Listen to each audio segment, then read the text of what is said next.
Praise the lord. దేవునికి మహిమ కలుగును గాక. అనుదిన వాగ్దానాన్ని బట్టి దేవునికే సమస్త ఘనత. ఈరోజు దేవుని వాక్యాన్ని చదువుకొని ప్రభునామాన్ని మహింపరుద్దాం. 128వ కీర్తన 6వ వచనాన్ని చదువుతున్నాను. నీ పిల్లల పిల్లలను నువ్వు చూచెదవు. దేవునికి మహిమ కలుగును గాక.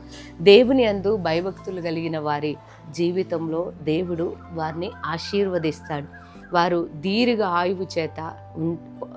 ఆయువును పొందుకొని వారి పిల్లల్ని వారు చూసే విధంగా దేవుడు వారిని ఆశీర్వదిస్తాడు. అందుకే యెహోవా యందు భయభక్తులు గలవాడు ఇలాగూ ఆశీర్వదించబడును అని ఆ 128వ కీర్తనలో మనం చూస్తున్నాం. అందుకే దేవుని బిడ్డలారా, యాకోబు యోసేపును చూసినప్పుడు ఒక మాట అంటాడు. ఏమంటాడంటే, నేను నిన్నే చూస్తాను అనుకోలేదు, కానీ దేవుడు నీ సంతానాన్ని కూడా నాకు చూపించాడు. చూసారా?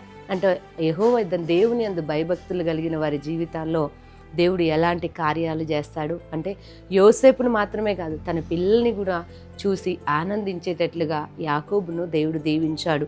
యోసేపు యొక్క ఆశీర్వాదాన్ని, యోసేపు యొక్క ఎదుగుదలని, తన కుమారుల జీవితాల్లో దేవుడు చేసిన కార్యాలను చూసి ఆనందించేటట్లుగా దేవుడు యాకోబు జీవితంలో చేశాడు. ఉదయకాలంన దేవుని వాక్యాన్ని వింటున్నా నీతో ప్రభు వాగ్దానం చేస్తున్నాడు. ఏంటో తెలుసా? నీ పిల్లల్ని నువ్వు చూచెదవు. అవును, ఇదిగో ఒక ఆశీర్వాదకరమైన అనుభవాన్ని ప్రభు నీకు, నీ కుటుంబానికి, నీ పిల్లల జీవితాల్లో దేవుడు కార్యాన్ని జరిగించబోతున్నాడు. దీర్ఘ ఆయువునివ్వబోతున్నాడు.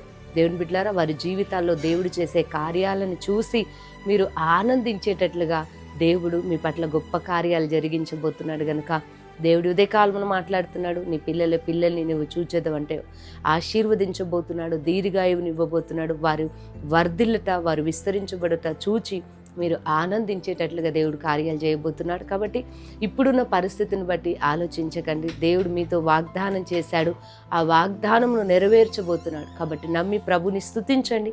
మీకు ఒక చిన్న ప్రార్థన చేస్తాను. తండ్రి, మీకు వందనాలు ప్రభు. విన్న వాక్యాన్ని అయా ప్రతి ఒక్కరి హృదయంలో భద్రపరిచి నాయన, మీరు ఇచ్చిన వాగ్దానం వారి జీవితాల్లో, వారి కుటుంబాల్లో మీరు జరిగించబోతున్నందుకై సమస్త మహిమను చెల్లిస్తూ, వాగ్దానం నెరవేర్చబోతున్నందుకై స్తోత్రం చెల్లిస్తూ యేసు నామములో ప్రార్థిస్తున్నాను తండ్రి. ఆమేన్. ప్రభు మిమ్మల్ని దీవించును గాక.